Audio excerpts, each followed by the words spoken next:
Hello, everybody, and welcome to Revolution. Looks like we got our mic working back again, I think. Test 1 2, test 1 2. You're all well. Let's make sure all the settings are good.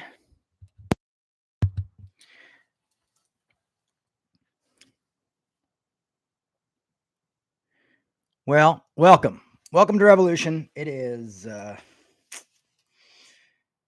Sunday. Is it the 23rd already? I can't even believe it. My mind is boggled. I have to double check that. It is. It's November 23rd already. It's amazing. Hey, so last week the mic was a bit hot. I used my what did I use? I used my photo booth for the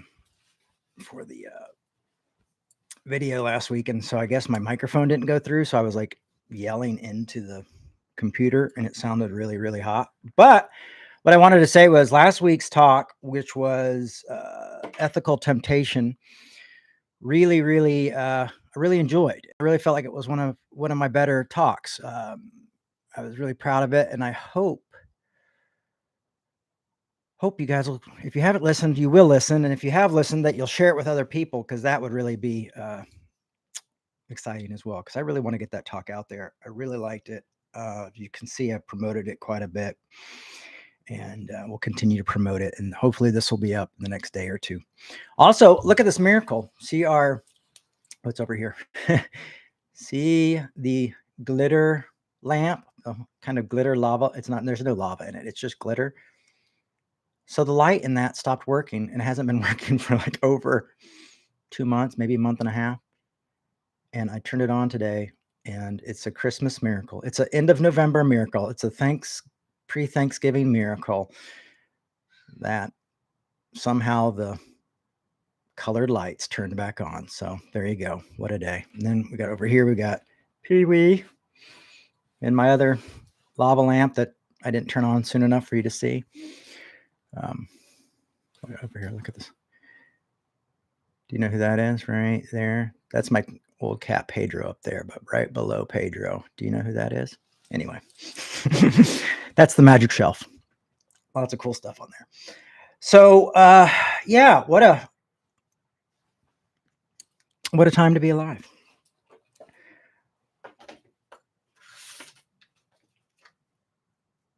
Getting ready. I'm going to be working at the Christmas tree lot on Thanksgiving. The kids are with their mom, and a buddy of mine runs a Christmas tree lot, so he's going to go be this. So I'll be doing Christmas trees this Thursday, and maybe I'll send a few extra messages from the Christmas tree farm to you all from there. So don't forget to like and subscribe. And you might want to turn your notifications on for a couple days. Might be throwing in a few extra hellos there. So here you go. Today I wanted to talk a little bit about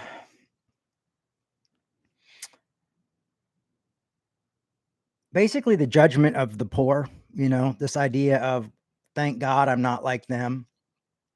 And I think a verse that really sums that up is in Luke. And that's in Luke 18. And we're going to look at that today.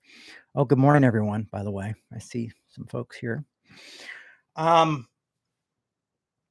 I want to share this with you because I think this is we're in such a divisive time, obviously. And I keep trying to figure out ways we can make it less divisive. I don't know if I have, but I really do think arguing well, disagreeing well, and being honest with people. You know, I had a conversation with somebody this morning who was really very controlling about what these people thought people could do on Snap and what they can't do on Snap and all this stuff. And this person came off really hardcore. And so I just said, hey, you know, I said something back, and I was like, you know, you seem to be very judgmental, blah, blah, blah, you know, all this stuff. And the person was like, don't judge me, you know, and I had to fire back, like, but you're sitting here in judgment of these people on social media, you know, and just as you don't want to be judged, those folks don't want to be judged, but you're judging them. And then someone comes, you get angry about it. So, kind of showing people even the hypocrisy in their own words, and not to own them in a way, but finding ways where we can do it in a way that educates them and helps them grow and maybe helps them think a little bit, Um, and I don't mean just on social media, but just in, because that's obviously not the most productive place to have conversations. But even in real life, if we can think of better ways to have these conversations, and when they do come up, how we can confront them, how we can have them, and how we can encourage people to think critically, even about their own thoughts and ideas. We were all in different places at one time in our life, and we all had to grow and learn, and kind of remembering what really worked for you and didn't work for you, and kind of using that as a roadmap. I think that's something that's always helped me, is kind of having empathy for maybe who I was in the past, and who I didn't want to be, learning from those people as well. A fridge cigarette, if you don't mind. That's what we call Diet Coke, is a fridge cigarette. I really like that. So I'm going to be at Luke 18, and we're going to look at 9 through 14. And this is Jesus telling a parable. And he goes, he also told a parable to some who trusted in themselves that they were righteous and regarded others with contempt. I mean, just there is the message. There's the light should be on, is that those who think they're righteous regarding others with contempt. And it's really interesting, because a lot of these on Facebook, we have a Revolution page, and on the Revolution page, I guess Facebook is confused and thinks that we're conservative because we're a church. So I get a lot of these, what we're realizing are like bots, like these really MAGA bots, but they have like thousands of followers, and all these people comment on these, and all these people and what these things are made to do. And they just found an article, like I guess X or Twitter realized, like, they just put up where people are from on there, and they realized like most of these MAGA bots are from other countries and not ours. And what these folks are doing is trying to stir up division, constant division. And what they'll do is they'll mock poor people, they'll mock people on Snap, they'll say all these horrible things, and act like they're news places, or that they're like super people who love America, or just fake people. They're all over Facebook. I've reported over 50, and it's still just like they keep coming. And it's all there to just keep us divided, and to keep people in this idea of trusting in themselves and their own righteousness and their own goodness. And we're going to look what does our own righteousness look like? What does our own right living seem like? And I think for a lot of people, it's thinking, well, I work hard, I make money, I pay my bills, so I have the right to judge anybody who can't do that, is often the way of thinking. Or I'm educated, and so anybody who's not educated doesn't have an excuse. Often we get caught into these things. Even for me, sometimes with people who are very conservative, and think sometimes I can think like, well, they should know better. It's easy to not have empathy and not understand where people are at sometimes when you're in another place. I mean, it's just life in general. But that's what Jesus teaches here, to hopefully for us to learn something from this parable. Jesus says, they trusted in themselves and they were righteous and regarded others with contempt. 2 men went up to the temple to pray, one a Pharisee and the other a tax collector. The Pharisee, standing by himself, was praying this: God, thank you that I am not like other people, thieves, rogues, adulterers, or even like that tax collector. I fast twice a week. I give 1/10 of my income. I mean, he's pretty good if he gives 1/10 of his income to his church. I mean, that's pretty righteous. I'm kidding. Could you imagine such a righteous man ever living? He fasts twice a week. He gives 1/10 of his income. But the tax collector, standing far off, would not even look up to the heavens, but was beating his breasts and saying, God, be merciful to me, a sinner. I tell you, this man went down to his home justified rather than the other. For all who exalt themselves will be humbled, but all who humble themselves will be exalted. And one of the things that's really amazing to me is how many, and I know I shouldn't be amazed anymore because it probably sound like a freaking broken record every week. Like I can't even believe how Christians are, how much they miss it. So I guess it doesn't amaze me. I guess what depresses me, what makes me sad, is that people who claim to hold this book in such high regard, even a lot of them would think that I hold it in low regard because of my respect for scholarship. And I believe there's forgeries and mistakes and it's not perfect. And so they would think I even hold it in a lower regard than them. Hold it in such a high regard, miss these basic messages, the basic teachings of Jesus so much that they're willing to sit there and say, you know, the poor shouldn't have this, the poor shouldn't have that because I had to do it I had to earn it. So we've kind of lost this concept of grace and compassion, the whole extra mile idea, this whole idea of this story of, somehow we think we're better. And it's a type of judgment that we use. Sorry, Pete Rollins likes to text me during my talks. But yeah, so it's this type of judgment. And I was thinking about like what the Bible says about judgment. And rather than going over to what Jesus says, I thought I would go over to the Epistle of Straw, is what Martin Luther called it, otherwise known as the Book of James. Because James can sometimes, we can all, I wrestle with James, but I think Zoe's going to be very happy because Zoe really loves the Book of James. What does James tell us about judgment? And in James 4, oh, no, I'm sorry. Here we are, James 4. Oh, I'm in Peter still. Why am I in Peter? Now I'm in James. In James 4:11, it says, do not speak evil against one another, brothers and sisters. Whoever speaks evil against another or judges another speaks evil against the law, because, James really dug the law. Speaks against the law and judges the law. But if you judge the law, you are not a doer of the law, but a judge. There is one lawgiver and judge who is able to save and to destroy. So who then are you judging? So who then are you judge? Who are you to judge your neighbor?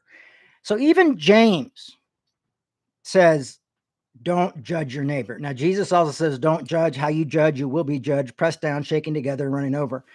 And there's a lot of well-meaning Christians who want to be like, well, we're able to judge because it's with, and then they'll pick these certain verses to kind of take it out of context.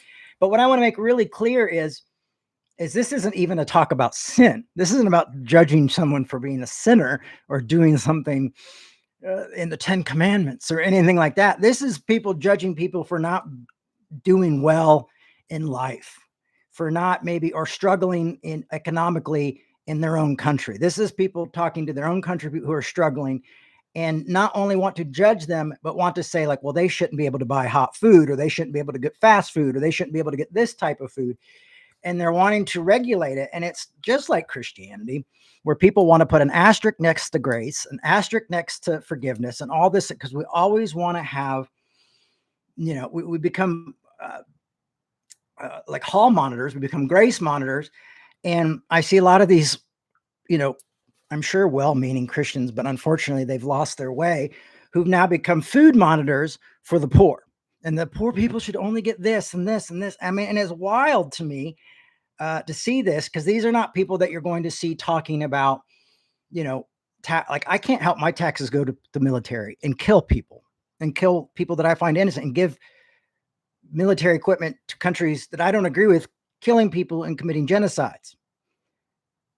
They don't talk about that. They're worried about their taxes going to feed poor people and what kind of food those poor people are having. And I don't think it's because they're worried about their nutrition, because a lot of them will say, well, they're all lazy and they're all, and so they just buy into this political rhetoric, or they'll say, oh, well, there's, 1%, 2%, 3% take advantage of the system. And so they'll just judge the whole system based on a few people who were able to work the system. And I would guarantee you, even if you're working the system of SNAP benefits, you're not living probably a very good life.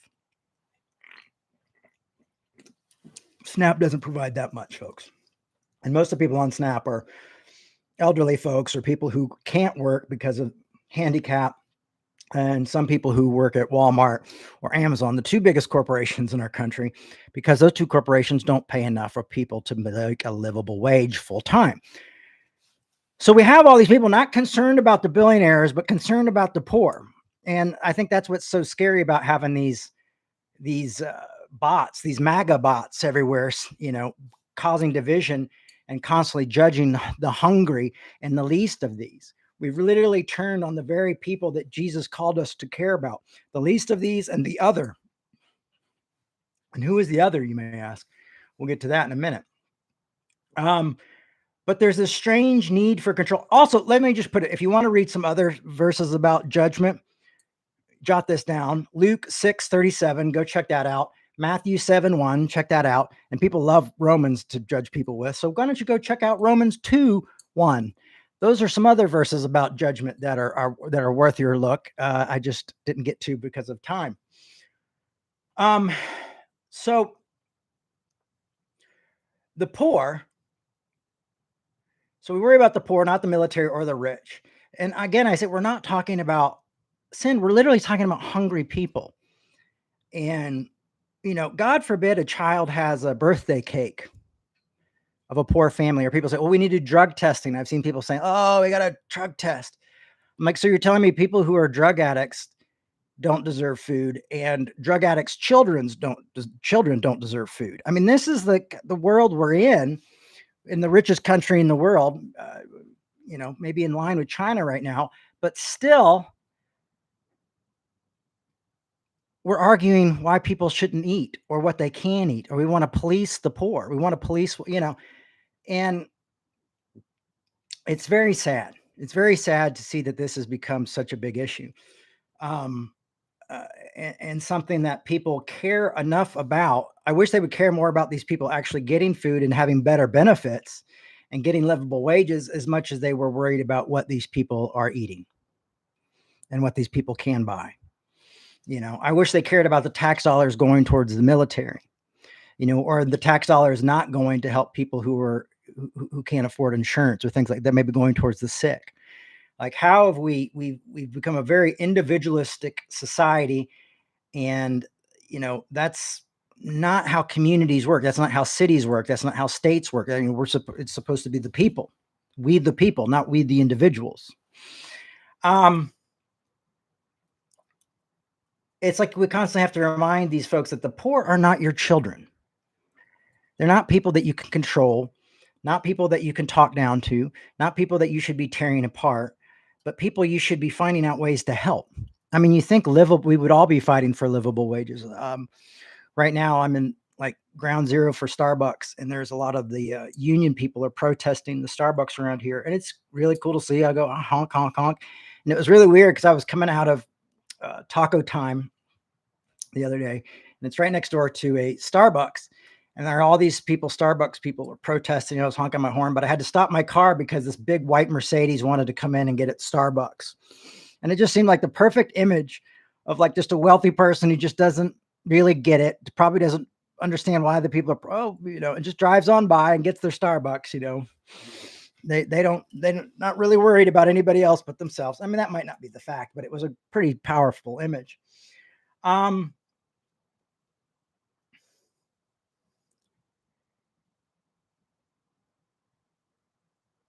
It's so some people are saying it's like the Pharisee who was like, well, thank goodness I'm righteous, but he had contempt for those who he did not think were righteous.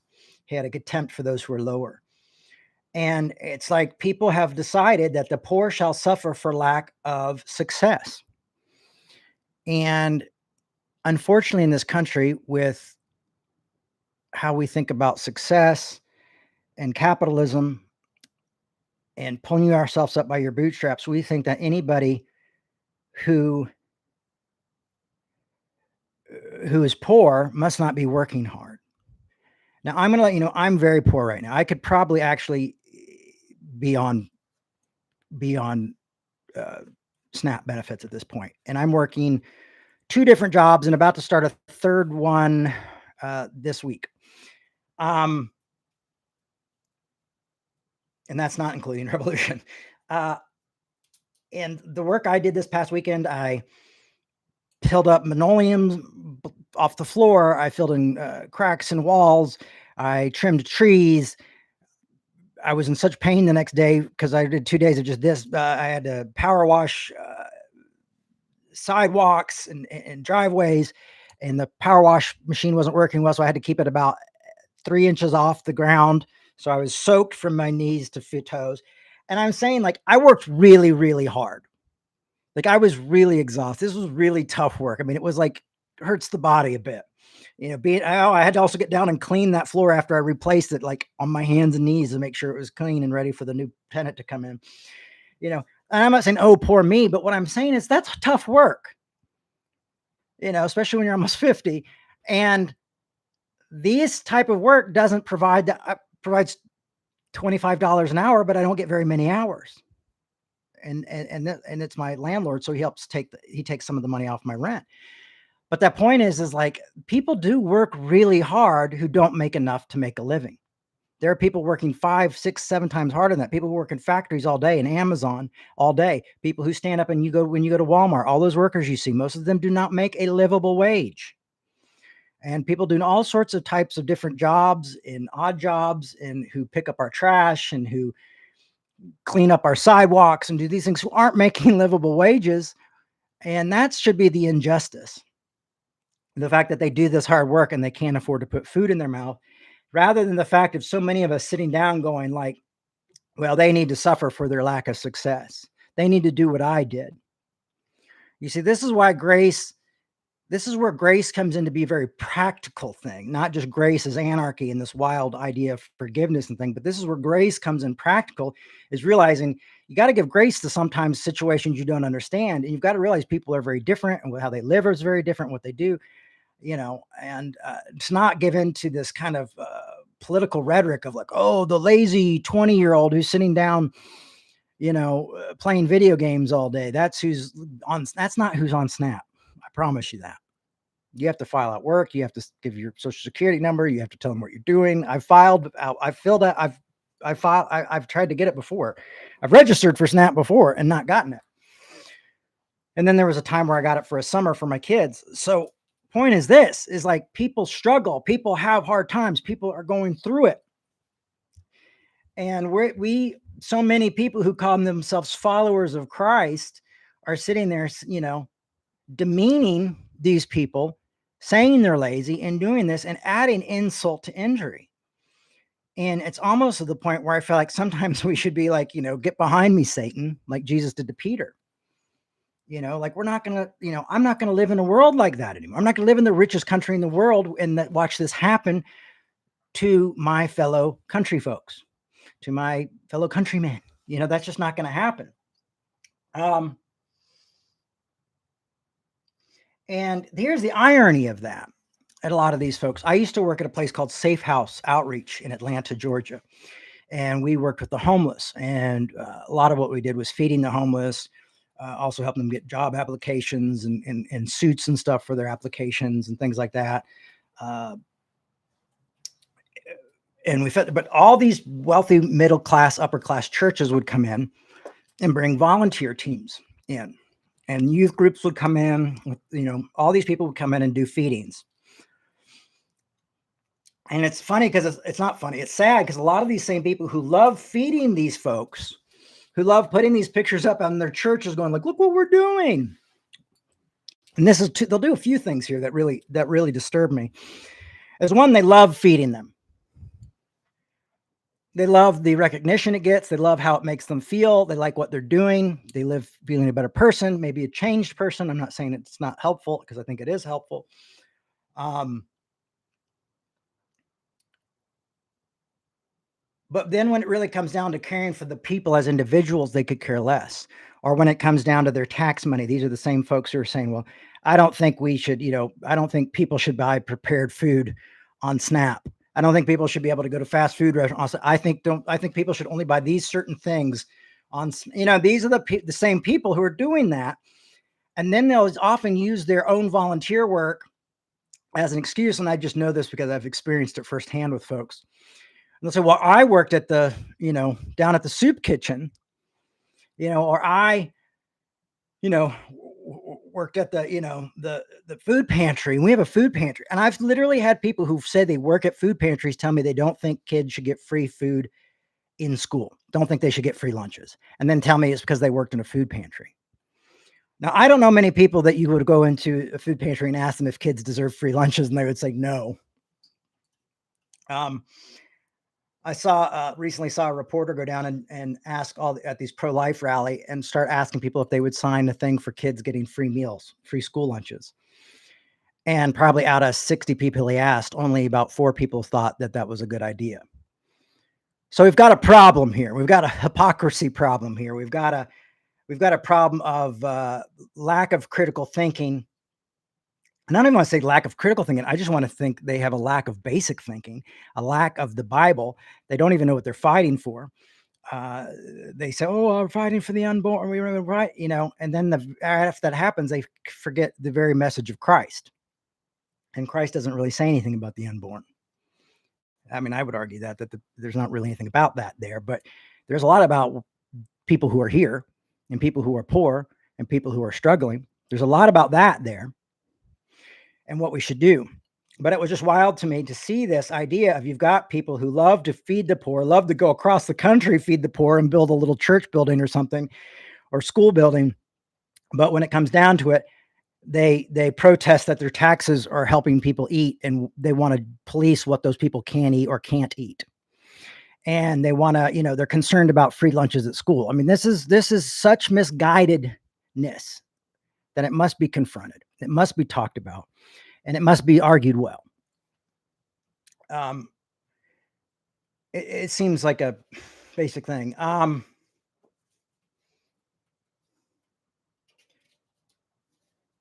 So if someone comes along and does this and they go, well, I just don't think they're using, their SNAP benefits in a way that's appropriate. It's like, please just, I don't think that we're using guns and missiles in a way that I find appropriate. Maybe we could fix that part before we go and say, well, only people on SNAP we eat vegetables. Let me see what you eat. Well, I've made my money. So it's like, again, it comes for me, always comes down to children. Like maybe a kid is having a bad day and the parent got him a Happy Meal or something like that. And then they're like, this is why we shouldn't have SNAP benefits. To me, that's just cruelty and legalism and really antichrist. I mean, it's just not Christianity. I have to call that out. I'm sorry. I don't like to be very severe, but I just find it just really disturbing. It's just a mess. I mean, why do we feel the need to police the poor? Is it capitalism that's caused us to buy into some system that, well, the wealthy over us, they don't, they decide what we can do. Our bosses decide what we do. So these poor people are the only people we can make, who are below us that we can now control. It's like, is it just a system that we always have to control someone who we think or have judged that is lower than us or that's not as good as us? It's as though we've literally forgotten the concept of loving our neighbor. We've literally forgotten the concept of the least of these. We've literally just let all that go and become poison. Now, I know I'm probably preaching to the choir, but hopefully I'm preaching to a choir that maybe you've been a bit quiet and you need to speak up a little bit more. And hopefully I'm encouraging you to do that, to educate yourself, to grow and go out and talk to more people about this situation and to mention it and to point out the hypocrisy when you see it. Uh, some people say, well, I don't have the time to do that. But honestly, we can't be silent. The silence isn't helping. Just sitting there watching it go by doesn't change anything. And we have to, and if changing it is going through just saying something on the comment section or saying something to a friend at work or saying something to a relative or a loved one, to sit down and say, These people are important, and this is why you're important. And let's talk about why this is important. And if you're going to claim to follow Jesus, then you need to really follow Jesus in this way. I was always guilted to follow Jesus in really ridiculous ways most of my life. If I want to guilt anybody, and I don't really want to guilt people, but if I was going to, this is what I would guilt them for. I'd be like, well, you love your pictures down at the soup kitchen. You love putting those up. Why can't you actually love the individual of these people? Why can't you love these families that are trying to make it? Why can't you love those? I know people who are sick and still work who are on SNAP benefits, and you're going like, well, they just don't make enough money to live. Rent is really high. And forget about health insurance. If something miracle doesn't happen by the end of this month, forget about it. So literally we have to start thinking about these things, not because they're political things, and we have to be, but we're kind of forced to be in politics in a way because we have to love the least of these. We have to care about these people. And I think, if we have an opportunity to fight for all these people to eat, or the opportunity to go down and do, I'll go down to the soup kitchen. It's kind of that teach a person to, give a person fish they eat once, teach a person to fish, eat their whole life, that kind of thing. Well, in our way, it's like, well, I could go down and gratify myself by doing this one night, or I could fight for the rights of these people, all these people, most of these people. Well, let's make it easier for people to get these benefits. We could raise our voices and vote that way and think that way in the common good for the poor, no matter what their political belief system, no matter what their nationality, sexuality, or any of that is. If we fought for that, we could make a huge change. I think people like Dr. King knew that and understood that. People like Reverend Barber see that with the Poor People's Campaign. And I think this is just vital stuff that we need to think about. I see Zoe's here. You missed the James verse. You'll have to listen back to the beginning. I give you a shout out with little James.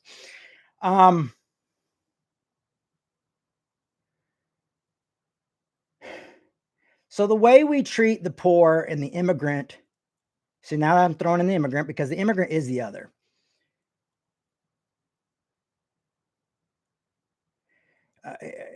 Is on display for a lot of folks. It's on the record when we see people talking about this stuff online and doing things like that. I mean, they're putting it down there on the record. Oh, this is how I feel. This is what I think. When I think about what's happening now, that our president is taking off the protection of the Somalians in Minneapolis, my heart breaks.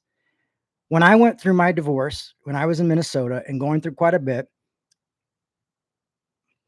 I lived with a friend for a while, but I had kids, so I had to get my own apartment. And of course, I had to get something I could afford. And in my apartment complex, I would say it was probably about 90% Somalians. And at first, they were very cautious around me. Let's say that. And over time, they became my friends, and my kids were playing with their kids, and we became a community. And there's so many Somalians in Minneapolis. But the thing is they add more to the community than they take away. There's nothing worth, they're a great part of the community. They're great people. They're doing their best to live. They're escaping these horrific situations in their own country and finding new great ways to live in Minnesota. And now that they know that the ICE is going to go in there and tear them apart and tear lives apart and hurt these families, just really breaks my heart. And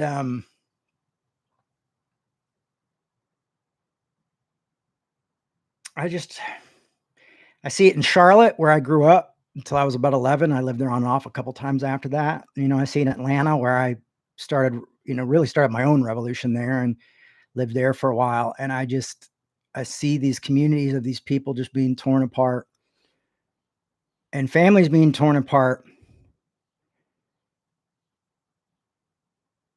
And I don't see Christ in it at all. And people, and ask yourself why. Why is this happening? Why are we allowing this to happen? And the fact that our silence is adding to this, and why are people so, I mean, I just can't imagine where we live in a world where we're seeing families torn apart. Yet a lot of the white evangelicals that I see are more concerned about what people are buying with their SNAP benefits than than the stranger, than the immigrant, than they're more worried about, they're not worried about the wars. Like, what are, are you buying hot prepared food? Oh, don't tell me you can get fast food. I mean, and all these bots are using that because these people in other countries know, like, well, this keeps America divided because they're so petty over there that they're worried about what the poorest people are eating or aren't eating. And that's keeping them divided. I mean, it's just really pathetic. And so why do I say all this? Because I want to see I want to see this country become a better place. I want to see us become better people. I want to see the poor taken care of. I want to see us living a life where we worried about the least. We were worried about each other. We live in community. I mean, I'm so disappointed at all these Democrats who just voted against socialism and said that socialism was bad. I'm like, but you guys bailed out banks last year and didn't think socialism was that bad when you're bailing out all these other people. But so socialism for the rich, even the Democrats are socialism for the rich and not for the poor. So we've got a huge problem. And this is why, as people, we've got to think better. We've got to be more constructive and do this. And I know this is relevant in other countries as well. I know what's going on in the UK. I try to follow that a bit.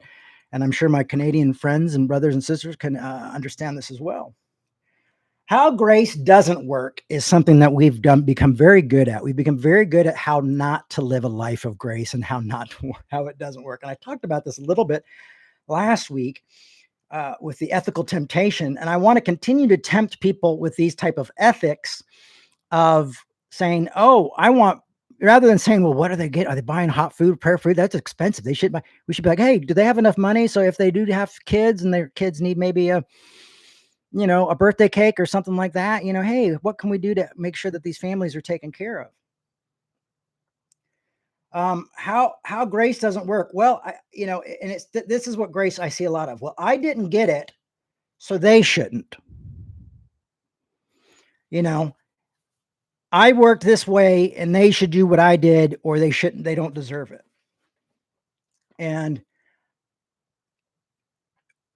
Or with illegal folk, with people who are considered illegal, they go, well, what about those who came here legally? What about people who did it the right way?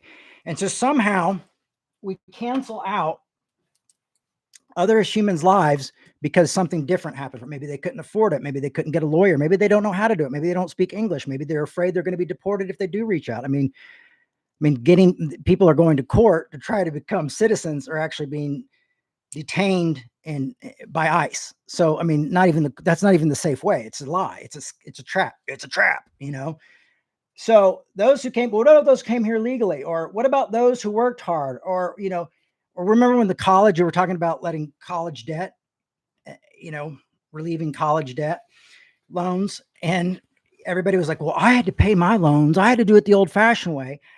And it's like this jealousy of going like, well, I didn't get a special favor.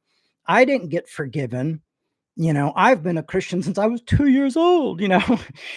I was praising Jesus out of the womb.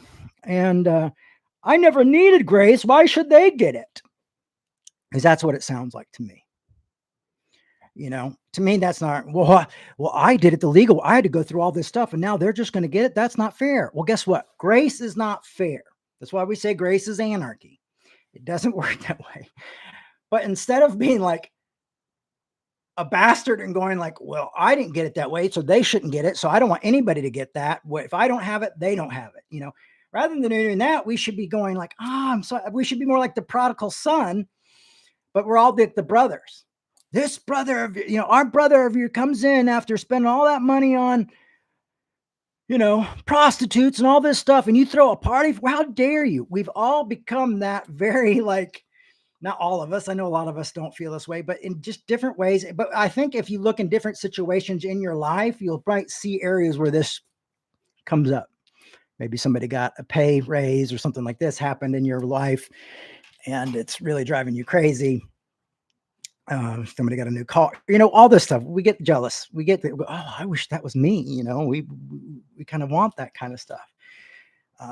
We covet. We often covet, but it's wild to me that you've got these people who are like living these McMansions and, and they're like going like, I'm coveting the fact that I don't want, they shouldn't even get warm food. They should have to know how to cook. These poor people need to know how to cook. And all the vegetables, and they should eat only healthy food. It's like, okay, I guess that's we want people to be healthy, but now all of a sudden you're like, you want to force people to only be able to buy certain things. It's just this idea that we can't allow others to experience grace or debt forgiveness or food, or these things like without us going like, but I didn't get it, but it wasn't for me. And like, it's so capitalist. It's so like, it's got to be fair. It's got to be even. It's got to be an even exchange. It's like on Christmas, you're making sure everybody got the same gifts and everybody down to the dollar. I mean, it becomes very petty and it keeps us so divided and keeps us tearing each other apart.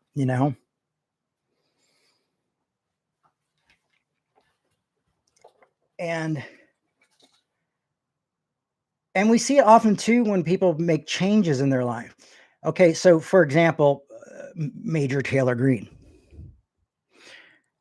she's kind of gone sour on MAGA and all this stuff, and she's talking about it. But I mean, my first thought was, what is she up to? What is she doing? What's going on here? And then people are like, oh, she's going to run for president. And then she just came out today saying she wasn't going to run, but there's something brewing, something's going to happen, and it still might. But the point is I also had like, the angel, the devil angel and the devil and the angel on the shoulder, well, my shoulder was a little Martin Luther King kind of, look, we could reenactment right here. Look. So I was here and Martin Luther King shows up on my shoulder and goes, Jay. And I go, yes, Dr. King. And he goes, what about that reconciliation that we talk about? What about when we talk about wanting people to change and to think differently and do that? He's like, are you going to automatically throw those people out when they do change? Can you find some hope here, Jay? I know it's hard, but Dr. King, she said this and she did this. Yeah, but she's saying that she cares about Americans and the poorest of Americans, and she cares about these women in the files and these things. Like, how about the benefit of the doubt? I'm going, but Dr. King, I'm going to look like an idiot if I go on Revolution on Sunday and I talk to these folks. They're going to think I'm an idiot. And most of them are like, come on, I'm not going to trust her as far as I can throw her, and some of you are thinking that right now. I know, because I feel that way. And Dr. King says, well, Jay, I think it's important that we encourage more people to be able to come around and we don't, punish them when they do see the light. All right, Dr. King, I'll try it. I'll give it a try. And that's where I've been this past couple of days is, can I let people repent? Can we let people? So we don't even want people to repent. So that's where we put that asterisk with grace often as we go, oh, I don't know it. What are they up to? Because we're just like guardians. We're like, guardians of everything, moral guardians or food guardians or poverty guardians or American guardians. And,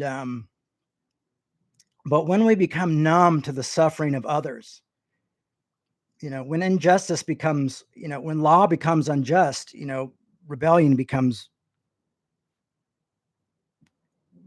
what is it? Rebellion becomes, I can't remember right now, but rebellion becomes duty. Rebellion becomes duty, So are we really worried about these folks?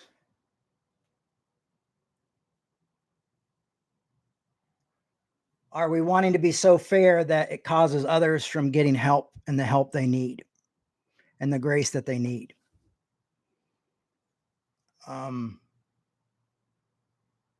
Because I didn't need that grace, so why should they get it?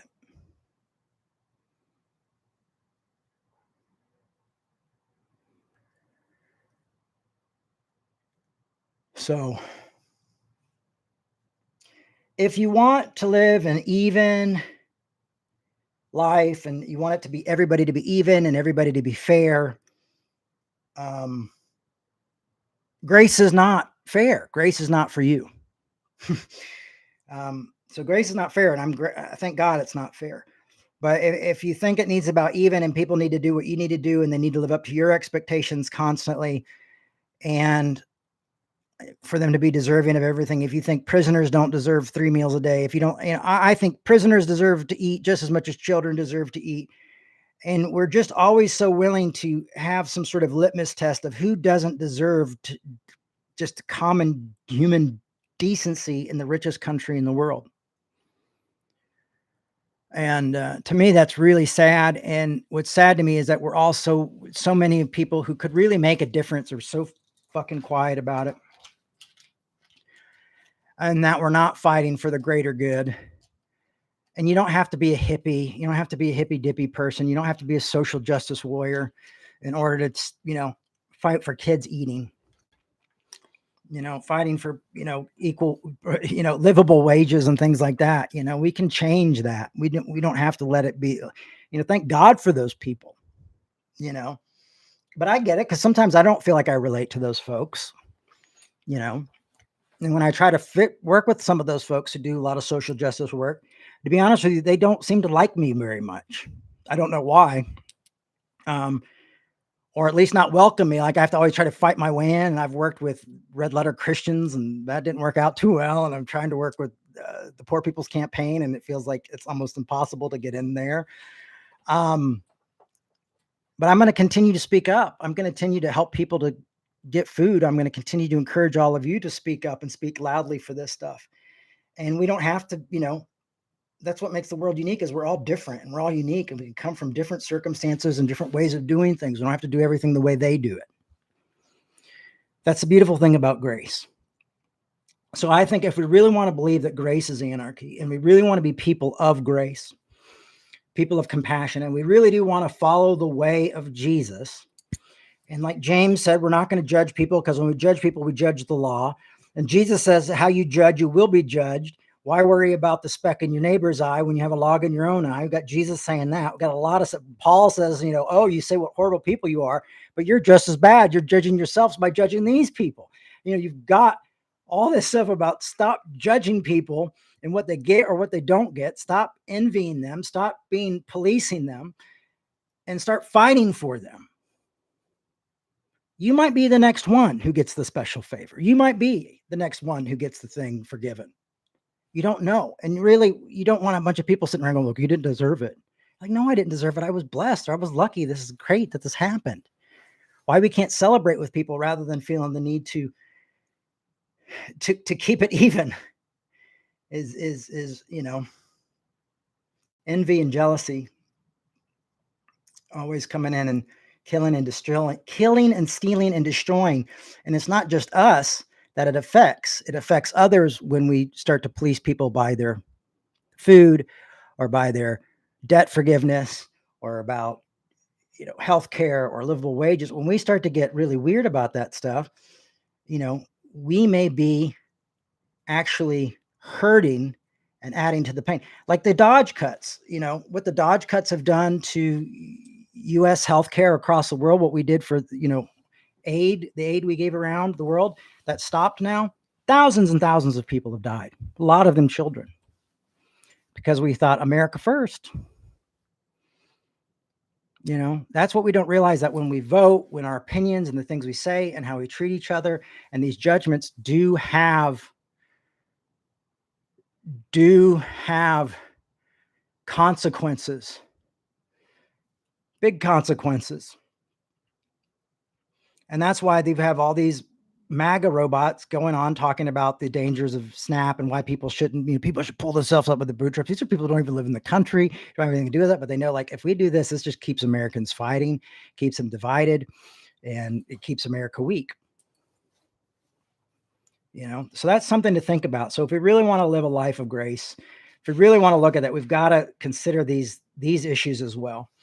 And if today you're going like, no shit, Jay, I come to Revolution, of course I believe all this stuff, well, then I'm encouraging you to take those beliefs and to take those convictions and take them publicly and take them with family and take them with friends. Guess what? Thanksgiving's coming up. Everyone's like, well, I can't bring it up at Thanksgiving, Jay. Maybe you should. Maybe this is the time. I found that when I have a solid conversation and a clear conversation, when I'm able to answer questions and confront hypocrisy, often it works out really well, even on social media.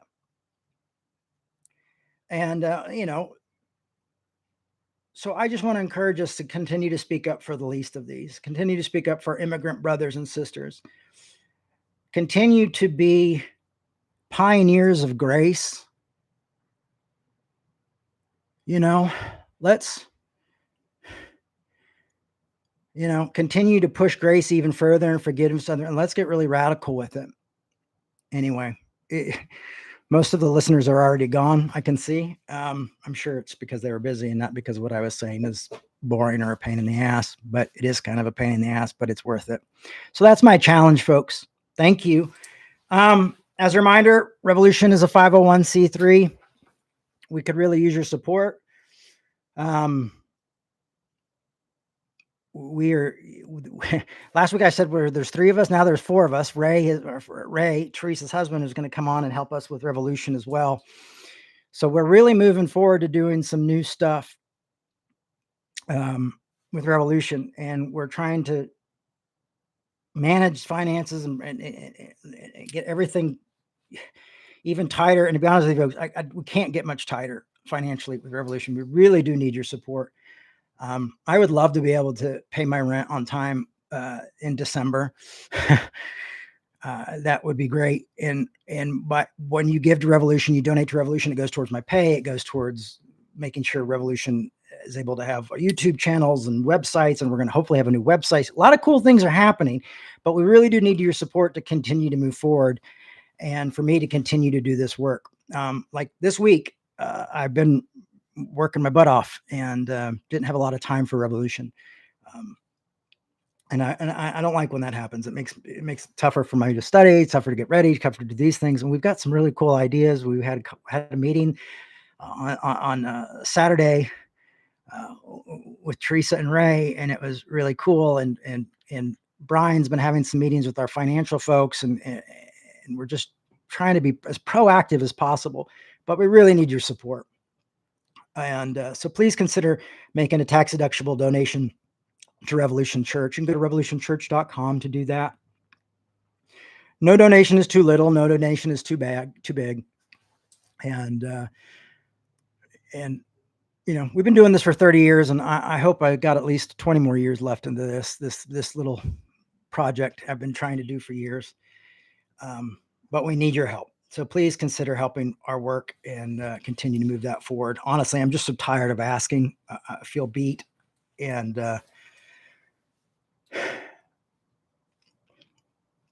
it's hard. It's just a hard place to be right now. So thank you, everyone. Please share this with folks. Please like and subscribe. It really helps us get out there and get the message out there. Thank you, everybody. Love you so much. Appreciate you all so much. I'll be back next week. But hey, if you turn your notifications on, like I said, I'll be doing the Christmas tree stuff this week. And I'll probably make a few little live videos from the Christmas tree lot, because I'm going to be there after it closes as well for a little while. So maybe I'll do some mini sermons or just give you a tour of the Christmas lot. Thank you all so much. Love you. Bye-bye. Okay, well, I've forgotten how to turn this off, guys. So we're just going to sit here with each other. Oh, Lordy, help me, Lord. Help me, Lord. Bye.